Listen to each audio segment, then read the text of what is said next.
Hello friends, welcome to aspiring life channel once again. आज हम लोग एक वीडियो का इस टॉपिक पे डिस्कस करेंगे जो है मेनली चाइना जा रहे बच्चों के लिए है, या वो बच्चे जो चाइना जाने का प्लान कर रहे हैं। अगर आप MBBS अब्रॉड को चांस दे रहे हैं, इंडिया में नहीं मिला आपको सीट, या इंडिया में प्राइवेट कॉलेज की फीस काफ़ी ज़्यादा है, इसलिए आप ओवरसीज मेडिकल एजुकेशन को सिलेक्शन कर रहे हैं और उसमें आप अगर चाइना जाना चाह रहे हैं, तो कई सारे पॉजिटिव पॉइंट्स आपको कई लोगों ने बताए होंगे या मेरे पहले के वीडियोस में भी आपको मिले होंगे। इस वीडियो में मैं मेनली वो सारे नेगेटिव पॉइंट डिस्कस करूंगा, क्यों आपको चाइना नहीं जाना चाहिए टू स्टडी मेडिसिन अगर आप इन सब चीज़ों के लिए रेडी नहीं है। तो पहला पॉइंट, अगर आप एक अच्छे साइंस स्टूडेंट हैं बट अगर आपको लगता है कि आप एक नया लैंग्वेज सीख नहीं सकते, आपका लैंग्वेज स्किल्स उतना अच्छा नहीं है, आप जो ऑलरेडी जो लैंग्वेज सीखते हैं उसमें आपको काफ़ी डिफिकल्टीज होती है, तो China is not your destination. क्योंकि चाइना के जितने भी कॉलेजेस हैं, as per MCI website, almost 45 plus colleges हैं चाइना में जिसमें इंग्लिश मीडियम में पढ़ाते हैं, बट वहाँ पर चाइनीज़ लैंग्वेज सीखना is mandatory. You have to pass HSK 4 level of Chinese. So HSK 4 level of Chinese अगर आप गूगल करके देखेंगे, it's a bit difficult for, it's not just speaking Chinese, you have to read also. तो आपको पढ़ना भी आना चाहिए, थोड़ा बहुत लिखना भी आना चाहिए। तो एक नए लैंग्वेज को सीखना बहुत ही इंटरेस्टिंग होता है, it helps you a lot in your life and career. But अगर एज ए स्टूडेंट आप इस चैलेंज के लिए तैयार नहीं हैं और आप सोच रहे हैं कि नहीं, मुझे कोई नया लैंग्वेज नहीं सीखना है, तो China is not your destination, you should not go to China. Second, दूसरा पॉइंट बहुत इंपॉर्टेंट है मेनली फॉर स्टूडेंट जो चाइना को सिलेक्ट करते हैं as a medical destination just because they think China में तो कई चीज़ें सस्ती मिलती है, तो शायद MBBS भी सस्ता हो। चाइना के कोई भी कॉलेज जो अच्छी कॉलेज में आते हैं, जो इंग्लिश मीडियम कॉलेज होते हैं, कोई भी कॉलेज में अगर आप जाते हैं, मिनिमम जो एक्सपेंसेस आते हैं वह 25 लाख। अगर आपको लगता है 10 लाख, 15 लाख, 9 लाख इस टाइप के एडवर्टीजमेंट में आप जाकर के फंसते हैं कि 15 लाख में MBBS हो जाएगी, इस टाइप का कोई भी कॉलेज है ही नहीं चाइना में जहां आपका टोटल खर्च पढ़ाई का, रहने का, खाना मिला करके 25 लाख से कम में हो सके।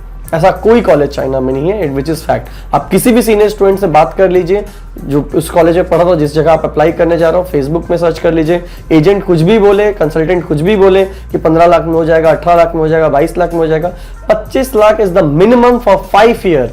और अगर वहां इंटर्नशिप करते हैं तो 1 साल का और का फीस ऑलमोस्ट 30 लाख, ये मिनिमम खर्च है। तो कॉलेज में अगर आप जा रहे हैं, सिलेक्ट कर रहे हैं जिस भी कॉलेज को, पहले से प्रिपेयर्ड रहिए अपने एक्सपेंसेस के। वो 15 लाख का सोच करके आप चले गए और बाद में 25 लाख खर्च करना पड़ गया, तो आपके पढ़ाई भी इधर उधर हो जाएगा, आपका बजट भी इधर उधर होगा। चाइना में काफी अच्छे कॉलेजेस है, but budget is minimum for 5 year 25 lakh और फॉर 6 ईयर ऑलमोस्ट 30 लाख। इसमें मैं एयर फेयर अभी भी जोड़ा नहीं हूँ, एयर फेयर, प्रोसेसिंग वगैरह ये सब अलग है। तो इस तरीके का बजट आप प्लान करके ही जाइए, और अगर आपका बजट से 15 से 20 लाख के अंदर है तो China is not your destination. Third point, China में अगर आप पढ़ने जाते हैं तो वहां पर फूड इंडिया से या हमारे कंट्री या नेबरिंग कंट्री से काफी अलग है, which is very healthy food. बहुत ही अच्छा फूड वहाँ का होता है, इसीलिए देखेंगे Chinese people are very healthy, they are normally slim most of the people, until कुछ लोग जो वेस्टर्न फूड जाता खाते हैं वो थोड़े अनहेल्दी है, but most of the people in China are very healthy because they eat healthy food. वहाँ का कुकिंग और स्पाइसेस बहुत ही अलग है। तो अगर आप चाइना जा रहे हैं और आप इंडियन फूड के बिना नहीं रह सकते, आपको चाइनीज फूड के साथ एडजस्टमेंट करना ही पड़ेगा। कुछ जगहों पे इंडियन कैंटीन होती भी है, बट स्टिल आप वहाँ के इंडियन फूड और इंडिया का इंडियन फूड काफ़ी अलग हो जाता है, तो थोड़ा फूड के साथ आपको कॉम्प्रोमाइज करना पड़ता है। अगर आप एकदम हार्डकोर फूड लवर हैं और आपको लगता है कि आप इंडियन फूड के अलावा कुछ खा ही नहीं सकते, you should never go to China. It is very difficult for an Indian student for 5 year अगर वो फूड के साथ एडजस्टमेंट ना करें।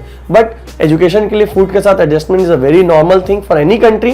तो आप इस चीज़ को समझ के जाइए जब आप बाहर जा रहे हैं कि आपका फूड के साथ थोड़ा सा एडजस्टमेंट करना पड़ेगा। तो अगर आप एडजस्टमेंट करने के लिए तैयार नहीं है तो you should not go to China.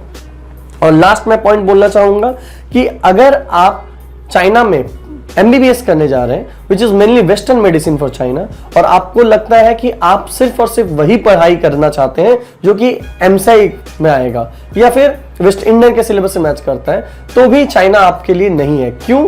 क्योंकि चाइना में वेस्टर्न मेडिसिन के साथ साथ TCM भी बेसिक पढ़ाया जाता है, which is very good for many student. बहुत स्टूडेंट्स को बहुत ही अप्रिशिएट करते हैं। बट अगर आपका टारगेट है कि कुछ वही पढ़ें जिससे आपका एमसीआई क्लियर हो और वही सिलेबस से आपको मैच कराना है, तो China is not your destination. क्योंकि चाइना इज मेडिसिन पढ़ने के लिए सिर्फ इंडिया से नहीं, हर कंट्री से बच्चे जाते हैं। चाइना का जो वेस्टर्न मेडिसिन का कोर्स है, ये फॉरेन स्टूडेंट्स के लिए अलग से बनाया गया है, जहाँ पर TCM का भी एक बहुत बड़ा पार्ट रहता है, जहाँ पर TCM की बेसिक ट्रेनिंग सिखाई जाती है। तो अगर आप ओवरऑल मेडिसिन पढ़ना चाहते हैं और सिर्फ आप चाहते हैं कि इंडियन सिलेबस के हिसाब से ही सब कुछ पढ़ाया जाए, तो China is not your destination. Because वहां पर सिर्फ इंडियन बच्चे नहीं जाते, कई सारे कंट्री के बच्चे आते हैं। और TCM जो ट्रेडिशनल चाइनीज मेडिसिन है, जैसे हमारा आयुर्वेद है, वहां पर ट्रेडिशनल चाइनीज मेडिसिन है, ये भी आपके सिलेबस का एक पार्ट रहता है, which helps you a lot in long run. और लास्ट पॉइंट जो है कि अगर आप वहां इंटर्नशिप करते हैं तो आपको TCM वगैरह का भी अच्छा एक्सपीरियंस हो जाता है। तो इस सारी चीजों के साथ मैं इस वीडियो को एंड करूंगा कि चाइना अगर आप जा रहे हैं, वो बहुत अच्छा डेस्टिनेशन है, वहाँ सब वर्ल्ड क्लास इंफ्रास्ट्रक्चर है, वहाँ पर कई कंट्री के स्टूडेंट, कई फील्ड के स्टूडेंट एक ही कैंपस में पढ़ते हैं। बहुत बड़ा कैंपस होता है, क्योंकि सिर्फ मेडिकल कॉलेज नहीं होती, कई सारे फील्ड के बच्चे एक ही कैंपस में रहते हैं, एक ही हॉस्टल में रहते हैं, तो एक बहुत अच्छा फ्रेंड्स बना सकते हैं आप। तो एक अलग लाइफ है चाइना में पढ़ाई करना, है सिर्फ मेडिकल एजुकेशन नहीं, इट्स अ डिफरेंट लाइफ। जो भी जाते हैं चाइना में पढ़ के आते हैं हमारे बच्चे, वो काफी मिस करते हैं उस लाइफ को। बट उस लाइफ को मिस करने से पहले आप शुरू में जब जाते हैं, उस लाइफ में एडजस्ट होना भी बहुत इंपॉर्टेंट है। तो अगर एडजस्ट करने के लिए जो मैंने 5-6 पॉइंट्स आपको बताए हैं, ये सारे कॉम्प्रोमाइजेस अगर आप नहीं कर सकते, तो China is not your destination. Thank you.